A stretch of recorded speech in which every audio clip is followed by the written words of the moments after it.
வணக்கம் எல்லோரும் நல்லா இருக்கீங்களா? Hello everyone, how are you? போன்ஜூர், comment ça va?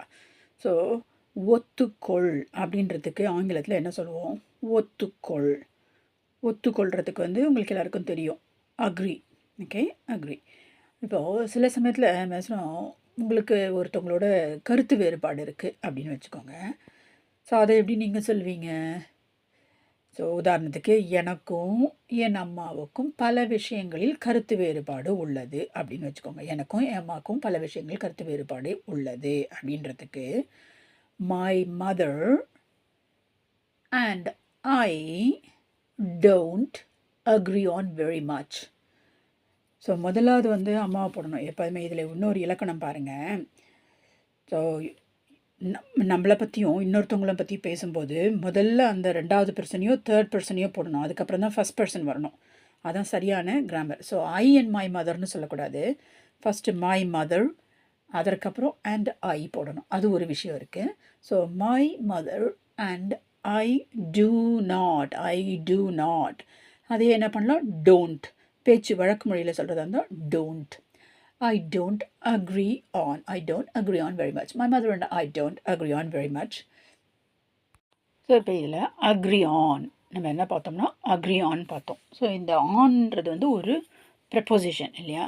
ஸோ இதை நம்ம அக்ரிங்கே எப்போ உபயோகப்படுத்துவோம்னா ஒரு பாயிண்ட்டு, ஏதோ ஒரு பாயிண்ட்டை பற்றி பேசும்போது அக்ரி ஆன்.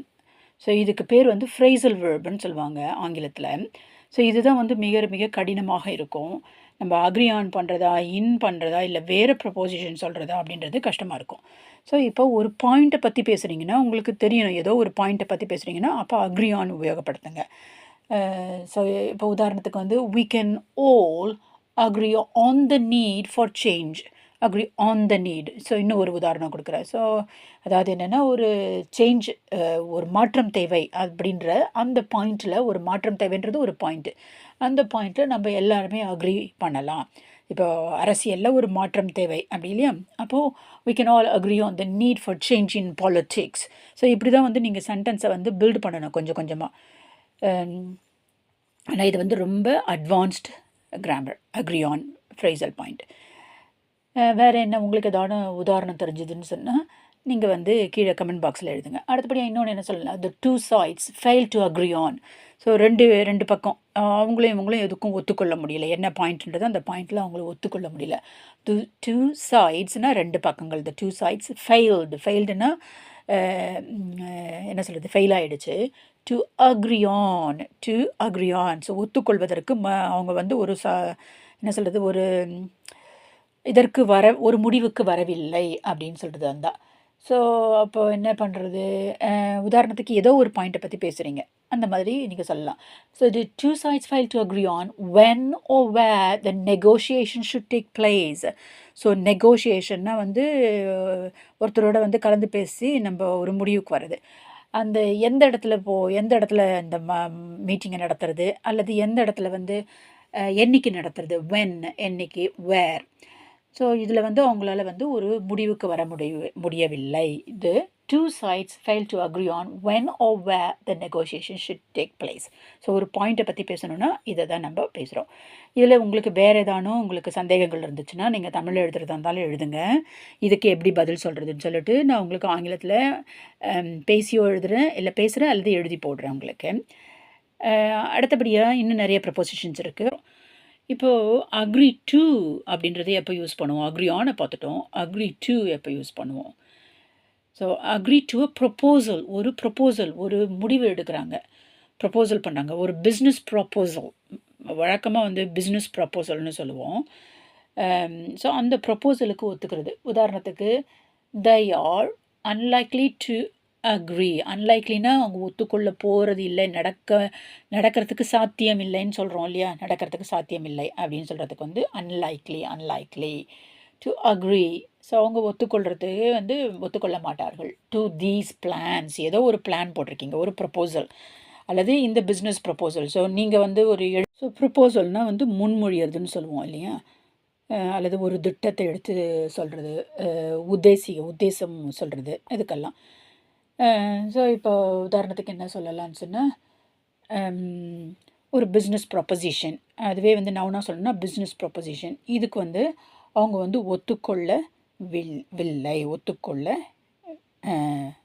ஒத்துக்கொள்ளலை அல்லது ஒத்துக்கொண்டாங்க அப்படின்னு சொல்லுங்களேன். இப்போது ஃப்ளெக்சிபிள் ஒர்க் ஹவர்ஸ். ஸோ இதுக்கு வந்து ஒரு ப்ரப்போசல் பண்ணுறோம். அதாவது ஃப்ளெக்சிபிளாக வேலை பண்ணுறது. ஸோ வழக்கமாக வந்து அலுவலகங்களில் வந்து காலையில் 9லேருந்து 5 மணி வரைக்கும் வேலை பண்ணணும் அப்படின்னு சொல்லிட்டு. இப்போ வந்து நிறைய வந்து ஃப்ளெக்சிபிள் ஹவர்ஸ் வந்துடுச்சு. உங்களுக்கும் உங்களுடைய பிஸ்னஸுக்கும் அவர்களுக்கு தேவைக்கும் ஏற்ற மாதிரி வந்து ஃப்ளெக்சிபிளாக வேலை பண்ணுறது. ஸோ சில சமயத்தில் என்ன பண்ணலாம், சிலர் வந்து 7லேருந்து 3 மணி வரைக்கும் வேலை பண்ணுவாங்க. எனக்கு வந்து 3 மணிக்கு மேலே குழந்தைகளை போய் நான் பிக்கப் பண்ணணும், பள்ளிக்கூடத்துக்கு போகணும் அப்படின்னு சொன்னால் அவங்க அந்த டைம் ஒர்க் பண்ணலாம். ஸோ 8லேருந்து 4க்கு ஒர்க் பண்ணலாம். அல்லது சில பேர் வந்து 9லேருந்து 5க்கு வேலை பண்ணலாம். சில பேர் 2 மணி நேரம் லஞ்ச் எடுக்கலாம். ஸோ இந்த மாதிரி ஃப்ளெக்சிபிள் ஹவர்ஸு அந்த மாதிரி கொடுக்குறது. So the proposal of flexible work hours. The proposal of flexible work hours. So we agreed to the proposal. We agreed. ஒத்துக்கொண்டோம். we agree. நாங்கள் ஒத்துக்கொள்கிறோம். we agree to the proposal of flexible work hours. So இப்போ இதில் முக்கியமான point என்னன்னு சொன்னால் agree on a point. So on பண்ணணும்னா ஒரு பாயிண்ட்டுக்கு, டூனா ஒரு ப்ரொப்போசலுக்கு, ஏதோ ஒரு ப்ரொப்போசலுக்கு. ஸோ இன்னொரு உதாரணம் கொடுக்கலாம். they are unlikely to agree to these plans. அவங்க வந்து ஒத்துக்கொள்ள மாட்டாங்க இந்த பிளான்ஸுக்கு unless the cost is reduced. So unlessனால் வந்து அதாவது இதை செய்தால் ஒரு கண்டிஷன் போடுறோம். இதை செய்தால் தான் அவர்கள் ஒத்துக்கொள்வார்கள். அன்லெஸ் த காஸ்ட்னா ஒரு எவ்வளோ காஸ்ட்டு செலவாகுது அது வந்து குறைத்தால் தான். Unless the cost is reduced. அதை குறைச்சிங்கன்னு சொன்னால் அவங்க இந்த பிளானுக்கு ஒத்துப்பாங்க. நீங்கள் குறைக்கலன்னு சொன்னால் அவங்க இந்த பிளானுக்கு ஒத்துக்க மாட்டாங்க. they are unlikely to agree to these plans unless the cost is reduced. Okay. So இது ப்ரொப்போசல். இது மாதிரி நிறைய ப்ரொப்போசல்ன்ற இடத்துல நீங்கள் அக்ரி டு யூஸ் பண்ணணும். இதுவும் ஃப்ரேசல் வேர்பு. இதுக்கு பேர் வந்து ஃப்ரேசல் வேர்பு தான். அக்ரின்றது வேர்பு, அதோட ஒரு ப்ரெப்போசிஷனை சேர்க்குறோம். அந்த ஆன் டு இதெல்லாம் வந்து ப்ரெப்போசிஷன்ஸ். இன்னும் இதில் நிறைய விளக்கங்கள் இருக்குது. டூனா எப்போ யூஸ் பண்ணுறது, இன்டூனா எப்போ யூஸ் பண்ணுறது. இன்டூனா மூமெண்ட், ஒரு இடத்துலேருந்து இன்னொரு இடத்துக்கு போகிறது, அது மூமெண்ட். டூ என்றால் அதற்கு, அந்த மாதிரி வந்து உங்களுக்கு அதுவும் நான் இப்போ விளக்க போகிறதில்ல, ரொம்ப கன்ஃபியூஸ் பண்ண போகிறதில்ல உங்களை. ஸோ இப்போதைக்கு இது ஒரு அட்வான்ஸ்டு இங்கிலீஷாக வந்து ஃப்ரேசல் வேர்பு பார்க்குறோம். அதில் வந்து உங்களுக்கு ஏதான வந்து எக்ஸாம்பிள் உதாரணங்கள் தெரிஞ்சதுன்னு சொன்னால் எழுதுங்க. இல்லை உங்களுக்கு வேறு ஏதான கேள்விகள் இருக்குது, இதை நான் எப்படி சொல்கிறதுன்னு சொன்னால் அதை தமிழ்லையோ ஆங்கிலத்துலேயோ எழுதுங்க, நான் உங்களுக்கு அதுக்கு பதில் சொல்கிறேன்.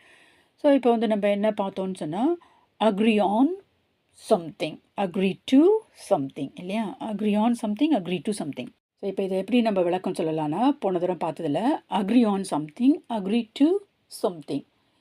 இப்போ அடுத்தபடியாக வித்னு ஒரு ப்ரப்போசிஷன் இருக்குது. With WITH with. இது எப்போ யூஸ் பண்ணுவோம்? Agree with. வேட்டையாடுறதுக்கு என்ன சொல்லுவீங்க? வேட்டையாடுறது, very good, hunting, HUNTING, hunting அப்படின்றது ஒரு action. So I do not agree with hunting. I do not agree with hunting. So இது வந்து ஒரு ஆக்ஷன் ஆகுது. do not agree to a ப்ரொப்போசல்னும் போது உங்களுடைய ஒப்பீனியன், நெகட்டிவான ஒப்பீனியனை பற்றி சொல்கிறீங்க. அதாவது இது வந்து சரியான, உங்களுடைய ஒப்பீனியன்ற வார்த்தைக்கு பதில் வியூ அப்படின்றதையும் நீங்கள் உபயோகப்படுத்தலாம். வியூ பாயிண்ட் அப்படின்றது சொல்லலாம். ஸோ ஒரு பாயிண்டில் இருக்கிற உங்களுடைய கருத்துக்களை சொல்கிறீங்க. பட் ஹண்டிங்ன்றது வந்து என்னன்னு சொன்னால் இது நெகட்டிவ் ஒப்பீனியன் கிடையாது. இந்த ஆக்ஷன் வந்து ஒரு ஏற்றுக்கொள்ளக்கூடியது இல்லை, மாரலானது கிடையாது. ஒரு மிருகங்களை வேட்டையாடுவது வந்து ஒரு மாரல் கிடையாது, ஒரு நல்ல இது கிடையாதுன்றதுக்காக ஐ do not agree with hunting. இது ரொம்ப கஷ்டம். இதெல்லாம் உங்களுக்கு புரிஞ்சுக்கிறதுக்கு இது ரெண்டாவது மொழியாக ஆங்கிலம் படிக்கும்போது புரிந்து கொள்வது கஷ்டம். இதனால் ப்ராக்டிஸ் மூலமாக எப்படி ப்ராக்டிஸ் பண்ணுறதுன்னு சொன்னால் நிறைய வந்து படிச்சுக்கிட்டே இருக்கணும், கேட்டுக்கிட்டே இருக்கணும் கதால். அப்போது அது தானாக பேசுகிறதுக்கு வரும் உங்களுக்கு அப்படின்னும்போது. ஸோ இதை படிக்கும்போது உங்களுக்கு உங்களுடைய பிரெயினில் வந்து ஓகே இந்த ஹண்டிங்கோடு நம்ம வித் யூஸ் பண்ணோம் அப்படின்றது பிரெயினில் ரெஜிஸ்டர் ஆகும். அப்போ இந்த பிரெயினில் ரெஜிஸ்டர் ஆகும்போது நம்ம வந்து என்ன பண்ணுவோம்னா அது ஆட்டோமேட்டிக்காக இது பொருள் புரியாமல் நம்ம எப்படி இப்போ தமிழை வந்து சரளமாக பேசுகிறோம் அது மாதிரி ஆங்கிலத்தில் அவங்க வந்து பிழை இல்லாமல் பேச முடியும் இந்த ப்ரொபோசிஷன்ஸ் எல்லாம் வச்சுட்டு. ஸோ அடுத்தபடியாக I do not agree with some one.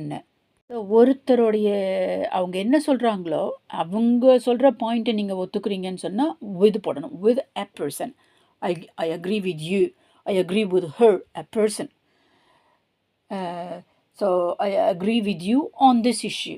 So நீங்கள் என்ன சொல்கிறீங்களோ அதை நான் ஏற்றுக்கொள்கிறேன் இந்த பிரச்சனையில் ஆன் திஸ் இஷ்யூ. ஸோ இந்த அக்ரிக்கு அப்புறம் வர்றது வித் யூ இந்த பர்சன் வந்துடுறாங்க உங்களுடன். அதற்கப்புறம் அவங்க எதை பற்றி சொல்கிறாங்க ஆன் திஸ் இஷ்யூவை பற்றி சொல்கிறாங்க.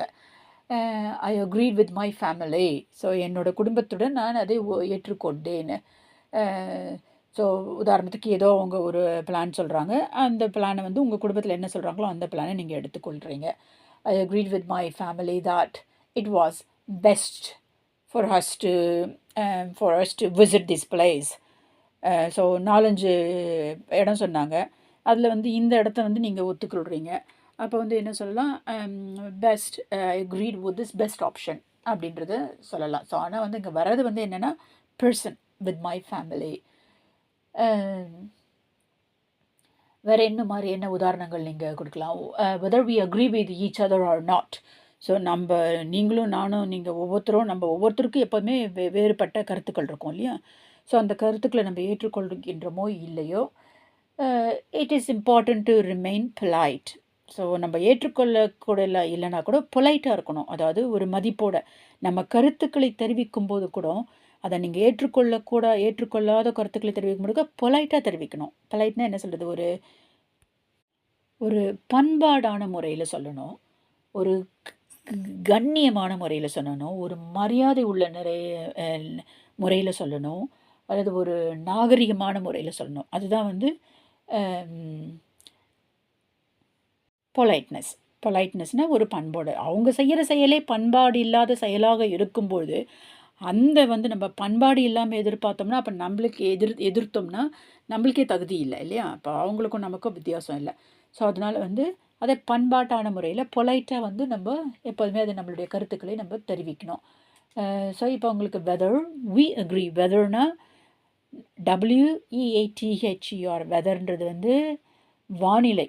இங்கே WHTHER வெதர். நம்ம ஒத்துக்கொள்கின்றோமோ இல்லையோ அந்த போடுறோம்ல, இஃப் ஒரு கண்டிஷன் போடுறோம். Whether we agree with each other or not.